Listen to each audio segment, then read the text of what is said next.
सत Sri Akal. Welcome to Bluebird Overseas. मैं हूं जितेंद्र सिंह और आज जो हम आपके साथ वीडियो शेयर कर रहे हैं ये है कनाडा टूरिस्ट वीज़ा पर कि क्या वो 5 टिप्स हैं जिनको आप यूज़ करके कनाडा की टूरिस्ट वीज़ा के जो चांस है आप बहुत बढ़िया कर सकते हैं और आपका वीज़ा आने के जो चांस है वो काफ़ी इंक्रीज़ हो सकते हैं, क्योंकि जब आप स्टेप फॉलो करोगे तो आपकी प्रोफाइल और बेटर हो जाएगी और ज़्यादा चांस हो जाएंगे वीज़ा के। वीज़ा ऑफिसर को भी आपकी फ़ाइल समझ में आएगी और आपका वीज़ा लगने की जो चांस है वो और अच्छे हो जाएंगे। वीडियो को एंड तक ज़रूर देखें क्योंकि इसमें काफ़ी काम की इन्फॉर्मेशन आपको मिलेगी। और यदि आपने हमारा चैनल सब्सक्राइब नहीं किया हो तो इसे सब्सक्राइब ज़रूर कर दें कि आने वाले टाइम में हम और भी जो टिप्स लेके आएँ वो आप तक पहुंच सके। जब भी आप कनाडा का टूरिस्ट वीज़ा प्लान करने जाएं तो आपको बहुत चीज़ों का ध्यान रखना होगा। आज की डेट में सबसे बड़ा जो टिप्स है वो है आपका कि प्रोसेसिंग टाइम जो है वो थोड़ा सा लंबा है। तो आपका ट्रैवल प्लान बहुत तरीके से बना होना चाहिए, क्विक ट्रैवल प्लान ना हो। आप पहले से ही प्लान करें, क्योंकि जब आप पहले से ही प्लान करके चलेंगे, आज जब भी आप वीज़ा अप्लाई करने जाएं एटलीस्ट 3-4 महीने बाद का अपना ट्रैवल प्लान दिखाएं तो आपके वीज़ा के जो चांस है वो अच्छे रहेंगे, तो वीज़ा लेने में आपको प्रॉब्लम नहीं होगी।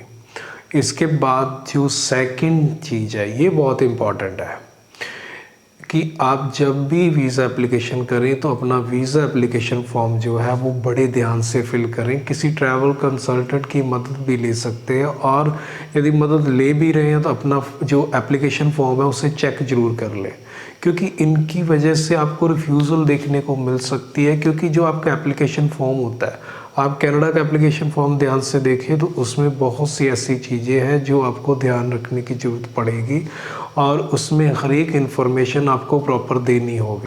कनाडा वीज़ा एप्लीकेशन फॉर्म में क्या होता है कि वहाँ पे बहुत ऐसी इन्फॉर्मेशन है जो मांगी जाती है। आपकी मैरिज डेट तक वहाँ पे मांगी जाती है, जिससे कि उनको कंफर्म हो कि आपकी मैरिज कब हुई है, आप मैरिड हो या सिंगल हो। इसके अलावा जो नेक्स्ट इम्पॉर्टेंट चीज़ होती है कि आप कब ट्रैवल कर रहे हो और कितना एक्सपेंस करने जा रहे हो और आपके पास फंडिंग कितनी अवेलेबल है। तो ये सब इन्फॉर्मेशन बहुत इंपॉर्टेंट होती है जो आपकी फ़ाइल को समझने में बहुत क्लियरेंस देती है वीज़ा अफसर को। और यहाँ पे आपने अच्छी तरीके से इन्फॉर्मेशन नहीं फिल की और वो मिसमैच करती है तो देन आपको प्रॉब्लम हो सकती है। और इसी वीज़ा एप्लीकेशन फॉर्म में क्या होता है कि आपकी 10 ईयर तक की जो आपकी एम्प्लॉयमेंट हिस्ट्री है वो मांगी जाती है कि 10 साल तक आपने पिछले 10 साल में आपने क्या किया। जब आप पिछले 10 साल का रिकॉर्ड देते हैं तो उस केस में आपको क्लियरेंस हो जाती है वीज़ा अफसर को कि जो आप काम कर रहे हो वो आप कितने टाइम से कर रहे हो, क्या इंडिया में आपका जो स्टेटस है वो काफ़ी स्ट्रॉन्ग है कि नहीं, इंडियाज़ में आपके जो टाइज़ है, कंट्री टाइज़ है, होम टाइज़ है, फैमिली टाइज़ है, वो स्ट्रॉन्ग है या नहीं है। क्योंकि काफ़ी रिफ्यूज़ल इसी वजह से हो जाते हैं कि आपके फैमिली टाइज़ स्ट्रॉन्ग नहीं है, आपका जो जॉब प्रोफाइल है, जो जॉब टाइज़ हैं ये आपके स्ट्रॉन्ग नहीं है। तो इसकी वजह से रिफ्यूज़ल ना हो इसलिए अपना एप्लीकेशन फॉर्म जो है वो प्रॉपर तरीके से फिल करें। जब आप प्रॉपर तरीके से फॉर्म फिल करते हैं तो उसमें आपको वीज़ा चांस जो है वो बढ़ जाते हैं। तो वीज़ा एप्लीकेशन फॉर्म फिल करते हुए ध्यान रखें और किसी की हेल्प ले लें और आप अपने बारे में ज़्यादा जानते हैं इसलिए आप अपना एप्लीकेशन फॉर्म बहुत अच्छे तरीके से फिल कर सकते हैं। इसके बाद जो नेक्स्ट इम्पॉर्टेंट चीज़ है वो भी आपकी एप्लीकेशन में बहुत इम्पॉर्टेंट रोल प्ले करती है, क्योंकि जब भी आप कनाडा की एप्लीकेशन करते हो तो आपके फाइनेंशियल जो टाइज़ है वो स्ट्रॉन्ग होने चाहिए। क्योंकि जब आप जा रहे हो कनाडा ट्रैवल करने के लिए तो फ़ंड आपके पास अच्छे होने चाहिए। फ़ंड कितने होने चाहिए, आपका जो भी ट्रैवल एक्सपेंस आ रहा है उससे डबल हो जाए तो ओके है। मीन्स आज की डेट में आप अकेले ट्रैवल कर रहे हो तो आपका 2 से 2.5 लाख एक्सपेंस आता है कनाडा ट्रैवल करने में, तो आप 5 लाख दिखा दें, 5 लाख एनफ हो सकता है। बट कई बार कईयों को डाउट होता है कि नहीं 5 कम है, हम 10 दिखाएं, 15 दिखाएं। देखो एक बार क्विक मनी मत डालें। आपके पास 5 से 6 लाख पुराना फ़ंड पड़ा हुआ है तो और फंड ना डालें, उसी के साथ फाइल लगा दें तो वीज़ा निकलने के चांस बहुत बढ़िया रहेंगे। और ये मैच भी करना चाहिए आपकी आईटीआर के साथ, आपकी मंथली इनकम के साथ। आप मंथली कितना कमा रहे हैं, ईयरली कितना कमा रहे हैं, उसके अकॉर्डिंग वो मैच करता है तो कोई प्रॉब्लम नहीं है। और जो भी आपके फंड्स हैं, यदि आपके पास ज़्यादा फंड पड़ा हुआ है, 10 से 15 लाख रुपए पड़ा हुआ है, तो स्टेटमेंट थोड़ी लॉन्ग दिखा दें। ज़्यादा लंबी आप स्टेटमेंट दिखाएंगे तो वीज़ा के चांस आपके अच्छे हो सकते हैं, क्योंकि आपको शो करना होगा कि ये फ़ंड बहुत पुराना है आपके पास, एकदम नहीं आया हुआ। एकदम आए हुए फ़ंड को भी वीज़ा ऑफिसर कई बार क्या है, वीज़ा रिफ्यूज़ कर देते हैं कि आपका एकदम फ़ंड आपने कहाँ से इतना लेके आया। आपको 5 लाख रुपया शो करना है तो 5 लाख रुपये आपके पास है, ओके है। बहुत ज़्यादा फंड एकदम ना डालें, तो आप 5-6 लाख फंड दिखा दें, बिल्कुल वीज़ा आपका निकल सकता है कनाडा का। बट आप उसे 11, 12, 15 लाख रुपया करने के चक्कर में बहुत जल्दी क्विक मनी डाल रहे हैं, तो इशू हो सकता है। तो न्यू फंड पे भी वीज़ा आते हैं, ऐसा नहीं है। आपकी आईटीआर 5 लाख की है, 6 लाख की है और आपने 4-5 लाख रुपया न्यू फंड डाल दिया तो कोई प्रॉब्लम नहीं, क्योंकि आपकी ईयरली इनकम इतनी है, आप इतना कमाते हो और आपने वो फंड डाल भी दिया, अरेंज कर लिया, तो ओके है, उससे प्रॉब्लम नहीं। बट आपकी आईटीआर 5 लाख की है और फंडिंग आपने 15 लाख एकदम डाल के दिखा दी, तो वीज़ा रिफ्यूज़ हो सकता है। तो कॉन्ट्राडिक्टरी नहीं करना चाहिए चीज़ों को। इसके अलावा आप फाइनेंशियली स्ट्रांग करने के लिए अपनी प्रॉपर्टी वैल्यूएशन लगा सकते हैं। जो भी आपके पास प्रॉपर्टी है, प्रॉपर्टी आपके नाम नहीं है, पेरेंट्स के नाम है, तो पेरेंट्स का एक एफिडेविट लग सकता है। आप 2 ब्रदर हो तो 50-50 आने वाला है, तो 50-50 के हिसाब से भी आप दिखा सकते हो कि आपकी प्रॉपर्टी वैल्यूएशन कितनी है, फैमिली की जो फाइनेंशियल सिचुएशन है वो कैसी है। तो वो भी आप यदि प्रॉपर्टी वैल्यूएशन दिखाते हो तो उससे भी आपके वीज़ा सक्सेस रेट जो है वो स्ट्रांग हो जाती है। यदि आपके हस्बैंड या वाइफ वर्किंग है तो उनके डॉक्यूमेंट लगाने से इतना पॉजिटिव नहीं होगा, बट वो साथ में ट्रैवल कर रहे हैं तो उनके डॉक्यूमेंट ऑटोमेटिक लग जाएंगे, तो उससे केस स्ट्रांग हो जाता है। तो ये था इन्फॉर्मेशन फाइनेंशियल को स्ट्रांग करने के लिए। इसके बाद जो नेक्स्ट टिप्स है वो है आपका travel plan, travel itinerary. Travel itinerary आपकी बहुत प्रॉपर होनी चाहिए। आप जहाँ जहाँ ट्रैवल करने वाले हैं वो आप प्रॉपर तरीके से आप प्लान करके उसकी ट्रैवल आइटनरी बना के अपनी फाइलिंग में लगाएं। कनाडा अप्लाई करने जा रहे हैं तो खाली टोरंटो को ही अपनी लिस्ट में ना रखें, साथ में Vancouver, Nova Scotia, Montreal, सस्केचुअन, in cities को भी आप ऐड कर सकते हो। बहुत ज़्यादा सिटीज़ भी ऐड करनी नेगेटिव पॉइंट हो सकता है। आप 10 दिन के लिए जा रहे हैं तो 2 सिटी में घूम रहे हो, ओके है।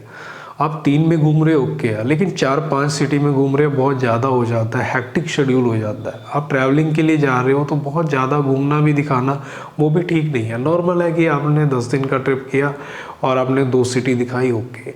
3 दिखा दो तब भी ओके है, बट 4 या 5 सिटी मत दिखाओ। इतनी ज़्यादा सिटी आप दिखाओगे तो वीज़ा ऑफिसर को लगेगा कि ये बहुत हेक्टिक शेड्यूल क्यों बनाया हुआ है। आप 10 दिन के लिए ट्रैवल करने जा रहे हो, रिलैक्स होने के लिए जा रहे हो, तो इतना हेक्टिक जो होगा आपका ट्रैवल प्लान वो भी कहीं ना कहीं डाउट क्रिएट करेगा। वो भी आपके जो वीज़ा लगने के जो चांस हैं वो डिक्रीज़ होंगे उस केस में। इसके अलावा कवर लेटर है उसको प्रॉपर तरीके से लिखे। कईयों को होता है कि बहुत बड़ा कवर लेटर है, वीज़ा दे के आता है, ऐसा नहीं होता। कवर लेटर आपका नॉर्मल है, आपने एक्सप्लेन किया, हर एक चीज़ आपने एक्सप्लेन की हुई है। हर एक मतलब है कि इम्पॉर्टेंट जो चीज़ें हैं आपने जॉब के पार्ट को एक्सप्लेन कर दिया, अपने फंड्स के बारे में एक्सप्लेन कर दिया, फैमिलीज़ के बारे में एक्सप्लेन कर दिया, आपका जो पर्पस है ट्रैवल करने का वो एक्सप्लेन कर दिया, ओके।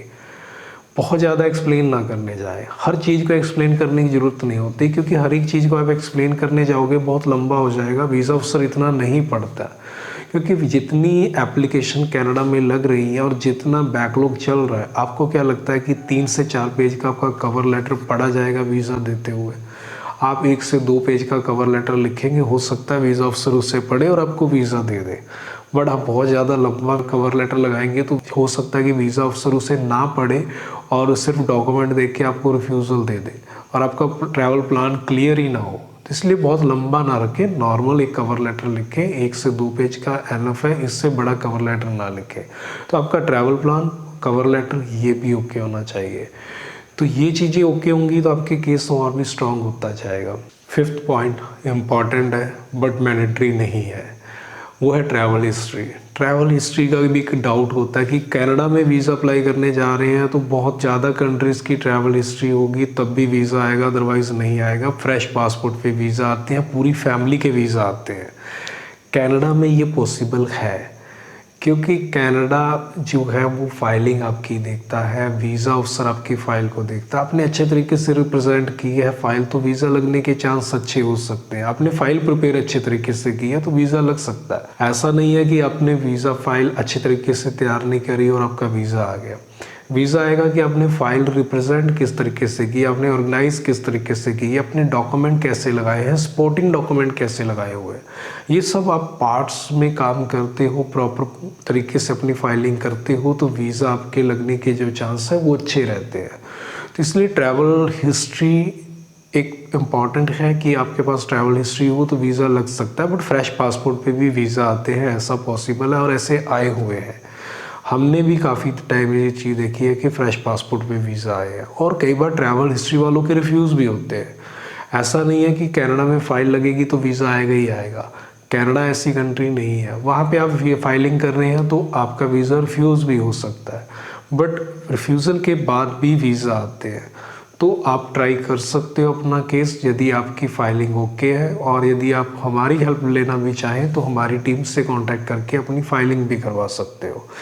और यदि आपको ये इन्फॉर्मेशन अच्छी लगी हो तो इसे लाइक एंड शेयर ज़रूर कर दें, और यदि आपने हमारा अभी तक यूट्यूब चैनल सब्सक्राइब नहीं किया हो तो प्लीज़ इसे सब्सक्राइब ज़रूर कर दें। मिलते हैं फिर हम एक नेक्स्ट वीडियो में, तब तक के लिए सत श्री अकाल।